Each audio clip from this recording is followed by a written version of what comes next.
DRM ने किया Bhagalpur railway station का निरीक्षण। अमृत महोत्सव कार्यक्रम को लेकर भी की चर्चा।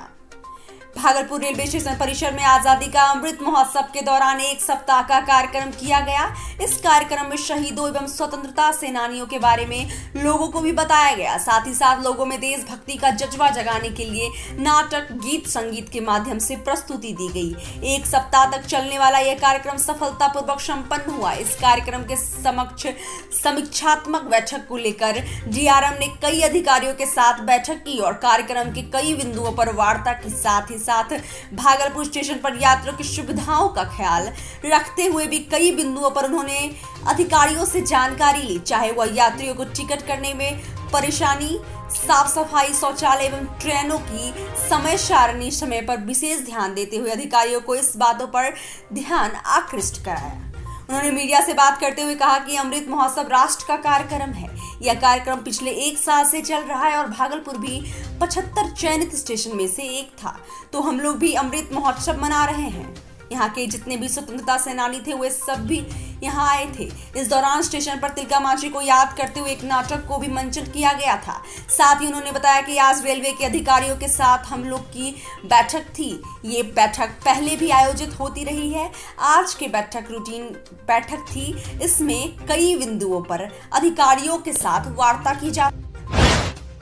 All India Democratic Students Organisation ने विश्वविद्यालय की बदहाली व स्थायी कुलपति नहीं रहने के विरोध में किया मुख्यमंत्री का पुतला दहन। All India Democratic Students Organisation के द्वारा आज विश्वविद्यालय के प्रशासनिक भवन में मुख्यमंत्री नीतीश कुमार का पुतला फूंका गया।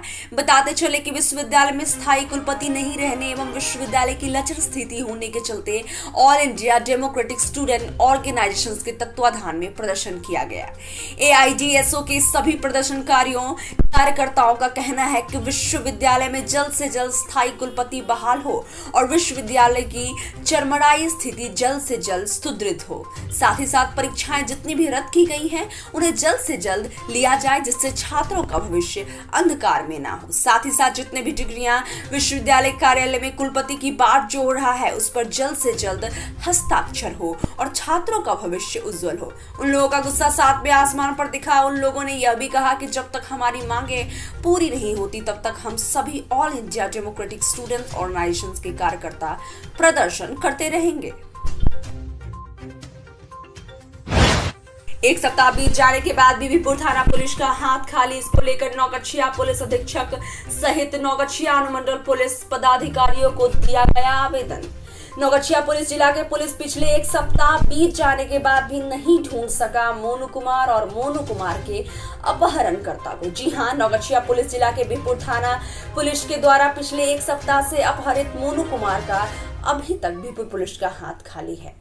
वहीं इस मामले को लेकर सहोरी वासी पीड़ित माता संगीता देवी और पिता विश्वनाथ प्रसाद सिंह लगातार जिला स्तर के पदाधिकारी, नौगछिया अनुमंडल पुलिस पदाधिकारी सहित नौगछिया पुलिस अधीक्षक को भी पुलिस के द्वारा ढीली रवैये की शिकायत की है, लेकिन उस शिकायत के बाद भी क्षेत्रीय पुलिस अधिकारी के कान पर जू तक नहीं रेंगी है। वहीं पीड़ित माता पिता अनुमंडल पुलिस पदाधिकारी के पास अपनी फरियाद लेकर पहुंची। वहीं अब यह देखना लाजमी होगा क्या इस आवेदन के बाद क्या क्षेत्रीय अधिकारियों के कान पर जू रेंगती है कि इसके बाद भी यथावत रहती है। वहीं हम आपको बता दें कि पिछले मंगलवार को ही संबंधित थाना में 8 लोगों के विरुद्ध नामजद प्राथमिक दर्ज कराई गई थी, लेकिन उसके बाद भी अधिकारियों के द्वारा कोई ठोस कदम नहीं उठाने की शिकायत की गई है। अनुमंडल कारा में संदेहास्पद मौत और शधोपुर गोलीकांड के विरोध में किया गया विशाल धरना प्रदर्शन। नौगछिया स्टेशन से जुलूस निकालकर अनुमंडल परिसर में दिया धरना। न्याय मिलने तक जारी रहेगा संघर्ष। राजेंद्र यादव। नौगछिया अनुमंडल कारा में मारडी के विचारधारी बंदी के कथित संदेहास्पद मौत और शधोपुर गोलीकांड के विरोध में आजाद हिंद मोर्चा के बैनर तले विशाल धरना प्रदर्शन कार्यक्रम का आयोजन किया गया। कार्यक्रम का नेतृत्व आजाद हिंद मोर्चा के अध्यक्ष राजेंद्र यादव कर रहे थे। कार्यक्रम में सधोपुर और मराठी के ग्रामीणों के अलावा कई समाज सेवी और बुद्धिजीवियों की मौजूदगी देखी गई। कार्यक्रम की शुरुआत नौगछिया स्टेशन परिसर में एक जुलूस निकालकर किया गया। जुलूस नौगछिया बाजार, थाना रोड और मकनपुर चौक होते हुए अनुमंडल कार्यालय परिसर पहुंची, जहां जुलूस धरना सभी में तब्दील हो गया। राजेंद्र यादव ने धरना सभा के माध्यम से अपने संबोधन में कहा कि मरारजी और सधोपुर गांव में स्थानीय प्रशासन द्वारा कार्यक्रम को विफल करने के लिए काफी प्रयास किया जा रहा है, लेकिन वे सफल नहीं हुए हैं। श्री यादव ने कहा कि जब तक दोनों ग्राम के ग्रामीणों को न्याय नहीं मिलता तब तक वे लोग संघर्षरत रहेंगे। श्री यादव ने कि सरकार का कर्तव्य आम लोगों को सुरक्षा की गारंटी देना है, लेकिन दोनों गांव की घटनाओं को देखकर लगता है कि नौगछिया में लोकतंत्र खामोश हो चुका है।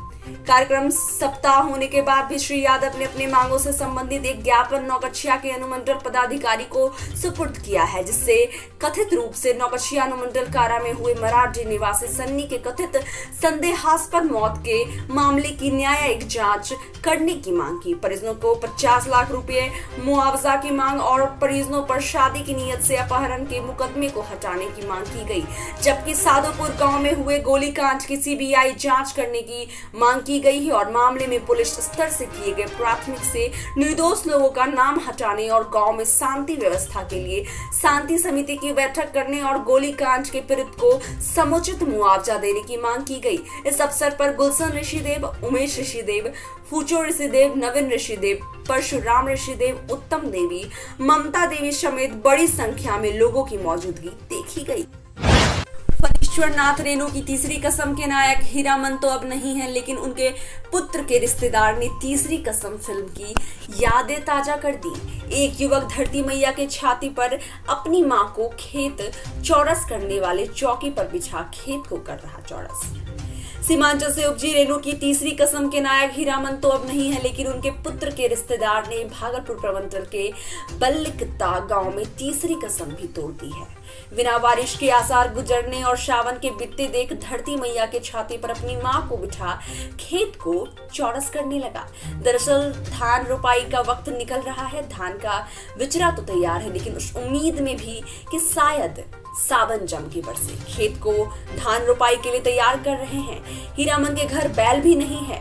वल्लिकता के हीरामन की मृत्यु भी 1 माह पहले हो गई। अपनी विधवा मां को खेत चौरस करने वाले चौकी पर बिठाया और हीरामन का परिजन खींचने लगे, उस उम्मीद में कि खरीफ के मौसम में कुछ फसल हो जाए ताकि भूखे किसी से मांगने की नौबत से परिवार बच सके। 3 बच्ची को नई जिंदगी देने वाले विनीत राय को डीआईजी विवेकानंद ने किया सम्मानित।